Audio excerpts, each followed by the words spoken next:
Welcome to today's presentation on day 22, Abstract Machines in Programming Languages. In this session, we will explore the fundamental concepts of Turing machines, abstract machines, and how they apply to language design and implementation. Let's begin by defining abstract machines. These are simplified computational models that represent the behavior of a program. Their primary purpose is to bridge the gap between high-level programming language constructs and the underlying machine execution. This makes it easier to understand how a program runs at a machine level. Turing machines are a key concept in the theory of computation. A Turing machine consists of several components: a tape, a head, a finite state machine, and a transition function. The tape is an infinite memory that holds input data. The head reads and writes on the tape, and the transition functions determines how the machine moves between states based on input symbols. This simple yet powerful model can simulate any computational process. Turing machines are foundational to understanding computability. They give us the concept of Turing completeness, which refers to the ability of a system to perform any computation that can be described algorithmically. This concept helps define the limits of what can and cannot be computed, laying the groundwork for language theory and the development of programming languages. Now let's explore the role of abstract machines in language design. Abstract machines serve as models for how a program is executed on a machine. They simplify complex computations, focusing on key aspects such as memory management and execution order. These abstract models influence the design and implementation of programming languages, including systems like the Java Virtual Machine (JVM) and Python Virtual Machine (PVM). Abstract machines play a crucial role in interpreters and compilers.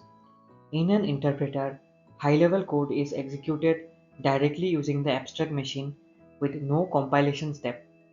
For instance, Python uses the Python virtual machine to run code. On the other hand, compilers translate high-level code into intermediate or machine code, using abstract machines to represent the execution model. A notable example is the JVM, which compiles Java bytecode into machine-readable instructions. Abstract machines also help optimize the execution of programs. During the compilation process, abstract machines allow us to model aspects like memory usage and control flow, which helps identify optimization opportunities. Just-in-time JIT compilation is a key optimization strategy, where intermediate code is dynamically compiled into native machine code at runtime, improving performance. Let's look at some real-world examples of abstract machines. The Java Virtual Machine or JVM executes Java bytecode, allowing Java programs to run on any platform. The .NET Common Language Runtime (CLR) performs a similar function for .NET languages, managing memory, garbage collection, and security. JavaScript engines like V8 and SpiderMonkey also rely on abstract machines to interpret and optimize JavaScript code. Performance optimization is another important role of abstract machines. With JIT compilation, abstract machines focus on frequently executed parts of code, compiling them to native machine code during runtime for improved performance. Additionally, abstract machines handle memory management such as garbage collection to ensure efficient use of system resources and prevent memory leaks. To summarize, Turing machines lay the foundation for our understanding of computation and language theory. Abstract machines help simplify the execution model of high-level programming languages, making it easier to implement interpreters, compilers, and virtual machines. They also enable optimizations like JIT compilation and garbage collection, enhancing performance and resource management. Thank you for your attention. Now I would like to open the floor for any questions or discussions. Feel free to ask about any aspects of abstract machines, their roles in language design, or how they influence modern programming practices. Welcome to this presentation on scripting languages. Today we will explore their characteristics, applications, and limitations. Let's dive in. Scripting languages are high-level interpreted programming languages. They are known for their ease of use, rapid development cycle, and platform independence. In this section, we will cover the key characteristics of scripting languages, such as being interpreted, dynamically typed, and their ability to integrate easily with other languages. Scripting languages are interpreted, meaning the code is executed directly by an interpreter at runtime, rather than being compiled. They are dynamically typed, which means the variable types are determined while the program runs. Additionally, scripting languages have a simpler syntax, allowing for quicker development and testing. These languages are also platform independent, meaning they can run on different operating systems without modifications. Lastly, they offer excellent integration with other programming languages, making them versatile. Some popular scripting languages include Python, known for its simplicity and versatility in areas like web development, data science, and automation. JavaScript is essential for client-side web scripting, providing interactivity on a web page. Ruby is another powerful language often used for web development with frameworks like Ruby on Rails. We also have Bash for Unix-based system scripting and Perl, which excels in text processing and system administration. Scripting languages have a wide array of applications. In web development, Python is used for server-side scripting, while JavaScript powers the client side. They are also great for automation tasks, simplifying system configuration and deployment. Data analysis and processing are areas where Python, Ruby, and Perl shine. Scripting is also utilized in game development for handling game mechanics, and system administration tasks are often automated through bash scripting. While scripting languages have many advantages, they do come with certain limitations. One of the main drawbacks is performance. Since they are interpreted, scripting languages typically run slower compared to compiled languages. Additionally, concurrency support can be limited, making it challenging to handle multi-threading or parallelism. Memory management, especially with garbage collection, can also introduce performance issues. These languages are not suitable for low-level operations like direct hardware manipulation, and they require an interpreter to run, creating a dependency on specific platforms. Scripting languages offer several advantages.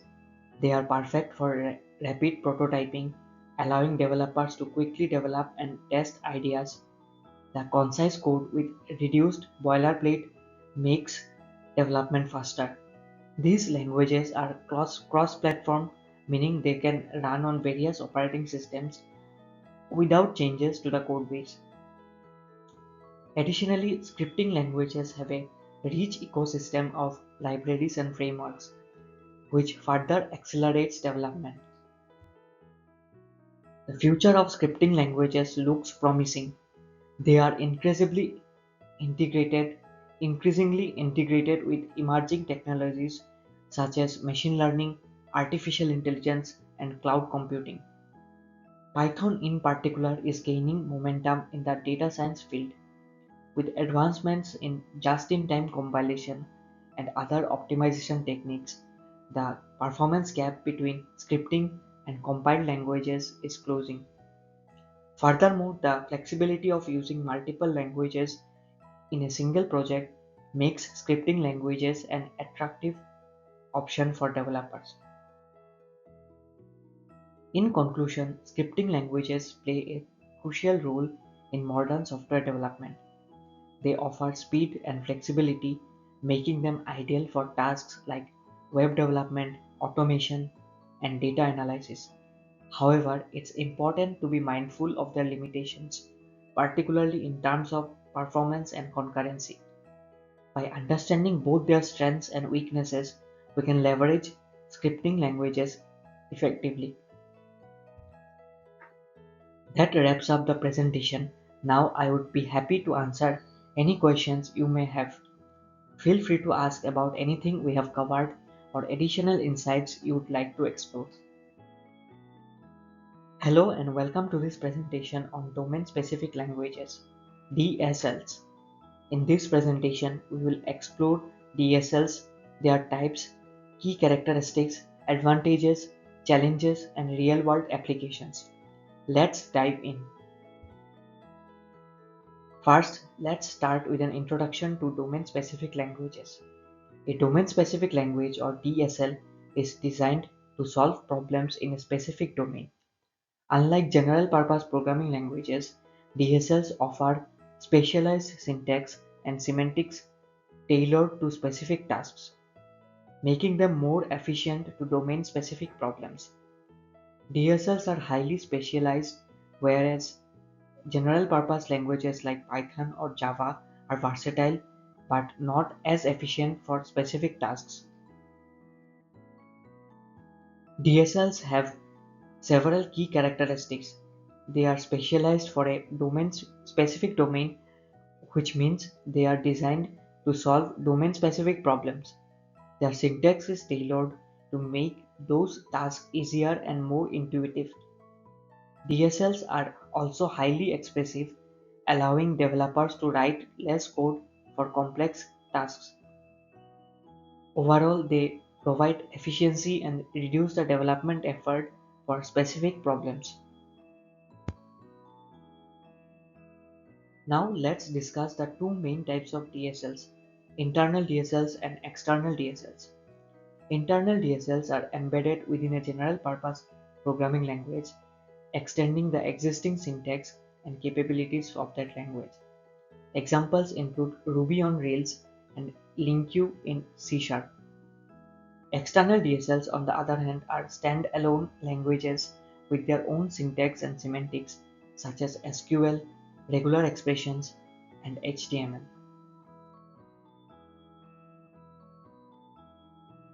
Internal DSLs or embedded DSLs are built within general-purpose languages.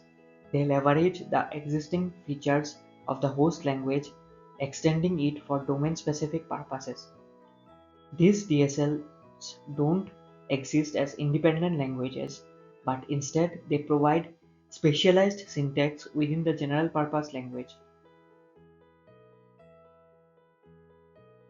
Some well-known examples of internal DSLs include Ruby on Rails, a web development framework that provides a DSL for web development tasks.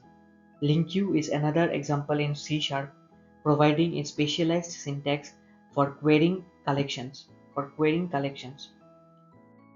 RSpec in Ruby is also an internal DSL for behavior-driven development testing.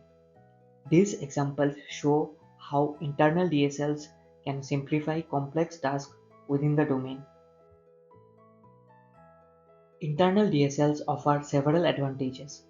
They integrate well with existing code bases, allowing developers to take advantage of the general purpose language features. Developers are also familiar with the host language, reducing the learning curve. However, there are challenges. Internal DSLs may not offer the same level of optimization as external DSLs. and their expressiveness can be limited compared to standalone DSLs. Now let's look at external DSLs. These are standalone languages designed for specific tasks. Unlike internal DSLs, they do not depend on a general purpose language. They have their own custom syntax and parsing rules, making them highly specialized for particular domains.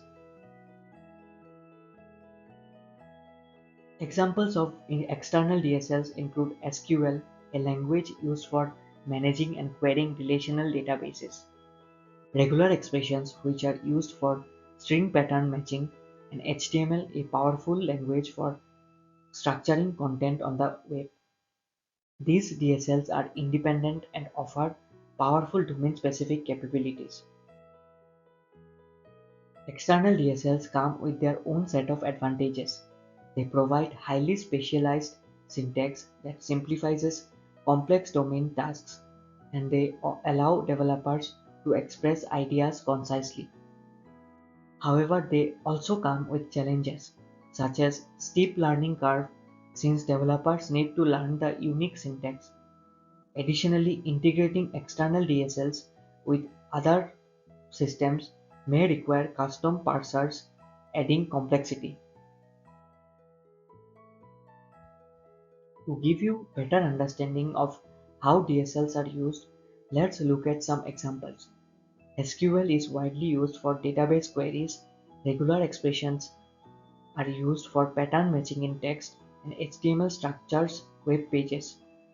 These languages are designed to solve specific problems in their respective domains, making them highly effective tools. Here are few more examples. LaTeX is a powerful typesetting language used for scientific and academic documents, while CSS is used to style web pages. These DSLs demonstrate how specialized syntax can make domain-specific tasks easier and more efficient. DSLs have various applications across different industries.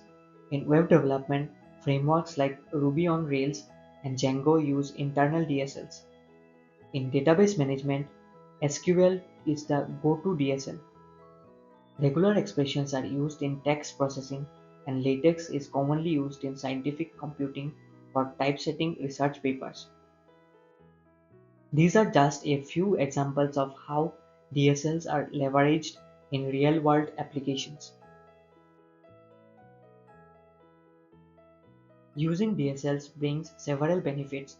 They increase productivity by simplifying complex tasks, improve readability by providing a clear and concise syntax for specific domains, and make code more efficient. DSLs are a powerful tool in the hands of developers when used for the right tasks. Despite their advantages, DSLs also have challenges. The learning curve can be steep due to the unique syntax and semantics of the language. Integrating DSLs with other systems, especially external DSLs, can be tricky and may require additional tools or custom parsers. Additionally, DSLs are specialized, which means they may not be useful outside their specific domain. In conclusion, domain-specific languages offer a powerful way to tackle specialized problems. They simplify complex tasks, improve productivity, and offer concise and effective code. While they have limitations, understanding how and when to use DSLs can greatly enhance your work in specific fields like web development, database management, and scientific computing. Thank you for your attention. Now I would be happy to take any questions you might have. Welcome to today's presentation on programming paradigms. In this section, we will explore the core concepts of programming paradigms and their impact on software development. Programming paradigms refer to the different approaches or styles of programming. They shape the way we solve problems and structure code. Understanding these paradigms is essential because they help us choose the right approach for a given task, improving both productivity and maintainability. Let's dive into the key paradigms in programming. There are five main paradigms we will cover today: procedural, object oriented, functional, logic, and concurrent programming. Each of these paradigms offer unique ways to approach problem solving, and we will look at each of them in more detail shortly. Procedural programming is one of the oldest paradigms, focusing on a sequence of instructions or steps to solve a problem. It's centered around functions or procedures that process data, often using loops and conditionals. Popular languages like C, Pascal, and Fortran use this approach. A classic example is calculating a factorial through a series of procedural steps. Object-oriented programming, or OOP, is based on modeling real-world entities as objects with properties and behaviors. The key principles of OOP are encapsulation, inheritance, polymorphism, and abstraction. Languages like Java, C++, and Python use OOP. A great example is a class hierarchy where a vehicle can be subclassed into cars, trucks, or electric vehicles. Functional programming treats computation as the evolution of mathematical functions, avoiding changing state or mutable data. It's built around functions that take inputs and produce outputs without side effects. This paradigm emphasizes immutability, first-class functions, and pure functions. Languages like languages such as Haskell, Scala, and Python support functional programming. We often see examples like map and reduce being used to manipulate data. Logic programming is a paradigm based on formal logic. It uses facts, rules, and queries to solve problems. Instead of specifying how to solve a problem, you define relationships and let the system infer the solution. Prolog is the most well-known language for this paradigm. For example, you might define relationships like father, John, Mary, and ask queries such as who is the father of Mary. Concurrent programming focuses on managing multiple tasks simultaneously. This paradigm is crucial for real-time systems, multi-core processors, and handling multiple users. Concurrency involves synchronizing threads or tasks to avoid conflicts and ensure smooth execution. Languages like Java, Python, and Go provide features for concurrency such as threads and coroutines. Each paradigm has its strengths depending on the task at hand. Procedural programming works well for straightforward, sequential tasks. OOP excels in scenarios requiring complex systems of interacting entities. Functional programming is ideal for tasks requiring immutability and mathematical computations. Logic programming is best suited for tasks involving reasoning, while concurrent programming is essential for real-time and multi-threaded applications. Let's consider the example of building a simple calculator in different paradigms. In procedural programming, we would write a sequence of steps for each calculation. In OOP, we could define classes for functions, for numbers and operations. In functional programming, we might use functions like map or reduce. In logic programming, we would define rules for operations and query the system for results. Finally, in concurrent programming, we could handle multiple calculations at once using threads. To conclude, each programming paradigm has its own strengths and ideal use cases. Understanding these paradigms allow developers to choose the right tool for the task, improving efficiency and software quality. Whether you are working with simple scripts or complex systems, the right paradigm can make all the differences. That wraps up the presentation. I would now like to open the floor for any questions or further discussion. Feel free to ask about any of the paradigms or examples we have discussed today. Thank you for your time and attention. If you have any additional questions or need further clarification, don't hesitate to reach out. I appreciate your participation and hope you find this session informative. Welcome to the presentation on the evolution of programming languages. In this session, we will explore the historical development of programming languages and key milestones that shaped the way we code today. Programming languages have evolved to meet the demands of different computing domains. From early languages like Fortran and COBOL to modern languages such as Python and Rust, the landscape of programming has been shaped by the needs of developers and the advancements of technology. Today, we will dive into these key milestones and understand their impact on software development. We begin with the early programming languages. In 1957, Fortran or formula translation became the first high-level language designed for scientific and engineering computations. It introduced key concepts such as loops, conditionals, and arrays, laying the foundation for many languages to follow. Similarly, COBOL, developed in 1959, was created for business applications.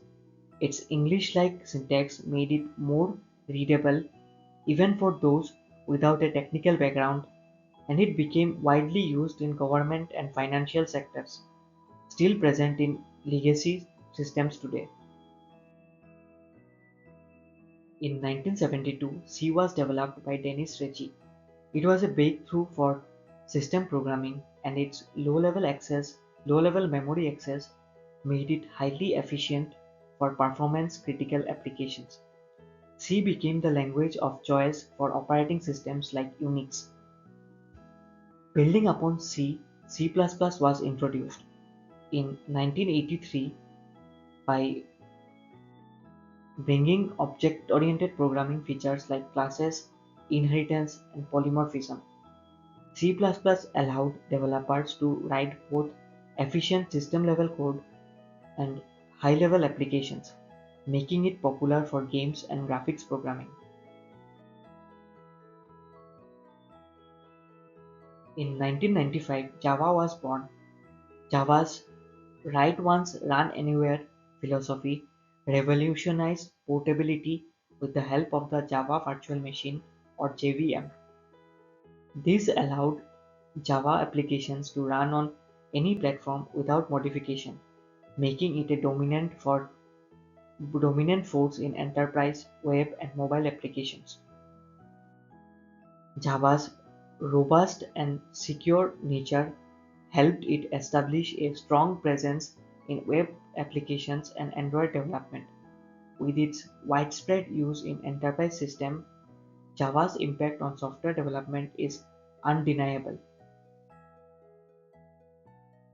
As we move into the modern era, Python emerged in 1991, designed by Guido van Rossum with a focus on simplicity and readability.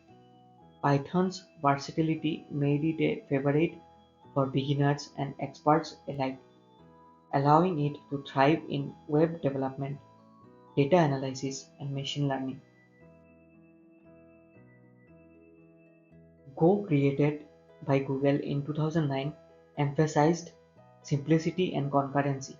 With support for lightweight concurrent programming through Go routines, Go became ideal for building scalable cloud applications and microservices, particularly in large distributed systems. Meanwhile, Rust, developed by Mozilla in 2015, offered a solution to memory safety without sacrificing performance. Its innovative features like ownership and borrowing made it an attractive choice for system-level programming and high-performance applications with a focus on safety and concurrency. To summarize, the evolution of programming languages is driven by the specific needs of developers and the changing landscape of technology. Early languages like Fortran and COBOL served scientific and business purposes, while languages like C, C++, and Java introduced powerful paradigms like object-oriented programming and platform independence. Modern languages like Python, Go, and Rust now focus on readability, performance, and safety. The evolution of programming languages continue to shape the future of software development. By understanding this history, developers can make more informed decisions about which language to use for specific tasks, ensuring that their software is built for efficiency, scalability, and maintainability. Thank you for your attention. Now I would be happy to answer any questions you may have. Feel free to ask anything related to the evolution of programming languages or the concept we have covered today. Welcome to this presentation on the comparative study of programming languages including C, C++, Java, Python, and JavaScript. In this presentation, we will explore their strengths, weaknesses, performance, usability, and more. Let's dive right in. Programming languages are the foundation of software development. Today, we will focus on five popular languages: C, C++, Java, Python, and JavaScript. We will cover their histories, key features, and the factors to consider when choosing the right language for your project, including performance, readability, and usability. Let's begin by comparing these languages based on their general characteristics and typical use cases. C is a procedural language mainly used in system programming and embedded systems. C++ is an extension of C supporting object-oriented programming and is often used in game development and systems programming. Java is an object-oriented language known for its portability, used in enterprise applications, mobile apps like Android, and large-scale systems. Python is a high-level language prized for its simple syntax and widely used in web development, data science, and machine learning. JavaScript is primarily used for web development, both for front-end and back-end applications using frameworks like Node.js. Now let's look at performance. C and C++ offer the highest performance since they are low-level and give developers direct memory control. They are ideal for applications that require high efficiency, such as system programming or games. Java is slower compared to C, C++ due to its reliance on Java Virtual Machine, which interprets bytecode. However, its platform independence and automatic garbage collection make it suitable for large-scale enterprise applications. Python tends to be slower because of its interpreted nature and dynamic typing, but its ease of use makes it great for rapid development and prototyping. JavaScript has relatively good performance in web applications thanks to modern just-in-time compilers in browsers, though it's not as fast as C, C++ for complex non-web tasks. Next, let's discuss readability. C and C++ can be more challenging for beginners due to their complex syntax and advanced features such as pointers and manual memory management. Java is readable, though its verbosity can sometimes make the code harder to maintain. Python is widely praised for its clean, simple syntax. It focuses on readability and uses indentation to define code blocks, making it an excellent choice for beginners. JavaScript is more flexible but has a history of inconsistent syntax, which can be confusing, especially with modern updates. like ES6 and beyond. Let's now quickly at let's now look at usability. C is ideal for low-level programming such as operating systems and embedded systems, where performance is critical. C++ is versatile, used in both low and high-level applications. It's commonly found in game development, simulations, and applications that require high performance. Java shines in large-scale, enterprise-level applications and cross-platform development. It's also used in Android development. Python is great for rapid development, making it perfect for web development, data science, machine learning, and automation. JavaScript is essential for web development, enabling interactive websites and full-stack applications. Choosing the right language depends on your project's needs. If performance is your top priority, C or C++ should be your go-to languages. If you need cross-platform compatibility, Java or Python may be better suited for your project. For rapid development or when prototyping, Python and JavaScript are often the best choices due to their ease of use. If you are building a large-scale, long-term system, languages like Java or C++ are better for maintainability and scalability.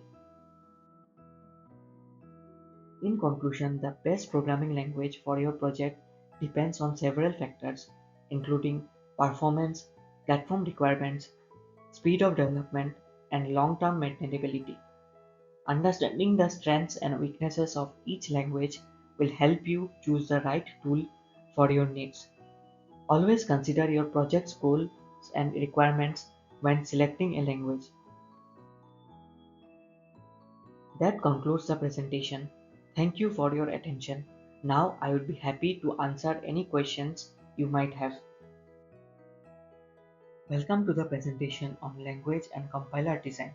In this session, we will explore the inner workings of compilers, how they transform high-level code into machine-readable instructions, and how various optimization techniques enhance the efficiency of generated code. Let's begin with an overview of compiler design. A compiler is a program that converts high-level source code into machine-level code that can be executed by a computer. It plays a crucial role in making code portable across different platforms. The design of a compiler ensures that the code is transformed accurately while also optimizing its performance and resource usage for efficient execution. Compilers operate in multiple phases, each responsible for a specific task in the code transformation process. The first phase, lexical analysis, breaks the code into smaller units called tokens. In the syntax analysis phase, the compiler checks the code for grammatical correctness and generates an abstract syntax tree or AST.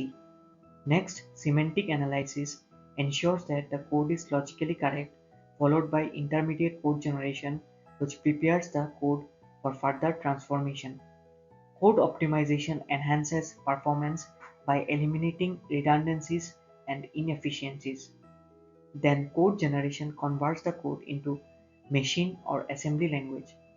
And finally, code emission outputs the executable code. Lexical analysis is the first step in the compilation process. In this phase, the compiler breaks the source code into tokens such as keywords, operators, and identifiers. For example, the statement int a equals to 5 would be broken down into tokens int a equals to 5 and semicolon. Tools like lex and flex are often used to generate lexical analyzers automatically. Syntax analysis follows lexical analysis and ensures that the structure of the code adheres to the grammar rules of the language. During this phase, the compiler parses the tokens and creates a syntax tree. For example, the statement int x equals to 5 would be represented as an assignment in the tree syntax with int a equals and 5 as its component. In the code generation phase, the compiler takes the abstract syntax tree from the syntax analysis phase and converts it into machine or assembly code that the computer can understand and execute. For instance, the high-level statement int a equals to 5 would be translated into assembly instructions specific to the target machine architecture. Optimization is an important phase in compiler design. The goal of optimization is to improve the performance of the code without changing its functionality. This includes techniques like roll, loop unrolling, constant folding, dead code elimination, and register allocation. These optimizations reduce redundant computations and improve the efficiency of the code at runtime. Let's look at an example of optimization. Before optimization, the code int x equals to 2 plus 3 requires the compiler to calculate the sum each time the program runs. After optimization, the expression is simplified to int x equals to 5 during compilation, eliminating unnecessary computation during runtime. This small optimization improves program performance. Now it's time for a practical exercise. Your task is to write a simple lexical analyzer for a basic programming language subset. The analyzer should recognize basic contrasts such as keywords, operators, and identifiers. You can use tools like lex or flex to automate this process. Next, we will implement a syntax parser. In this exercise, you will create a parser for simple arithmetic expressions such as a plus b times c. The goal is to generate a syntax tree that visually represents the structure of the expression. In the third exercise, we will apply basic optimization techniques such as constant folding and loop unrolling to improve code performance. By comparing the performance before and after optimization, you will be able to see the tangible benefits of these techniques. There are several tools and frameworks available for compiler design. Lex and Flex are popular tools for lexical analysis. For parsing, we have tools like Yak and Bison. Compiler frameworks like LLVM and GCC offer powerful infrastructure for building efficient compilers. If you want to dive deeper into compiler constructions, Compilers, Principal Techniques and Tools by Aho, Lame, Sethi, and Ullman is a great resource. In conclusion, understanding compiler design is essential for anyone working with programming languages. It allows you to see how high-level code is translated into machine instructions and how optimizations can enhance program performance. In the next step, I encourage you to explore compiler construction in more depth and experiment with designing your own compilers and optimizations. Thank you for your attention. If you have any questions or would like to discuss any concepts further, feel free to ask now. I am happy to dive deeper into any topics related to compiler design.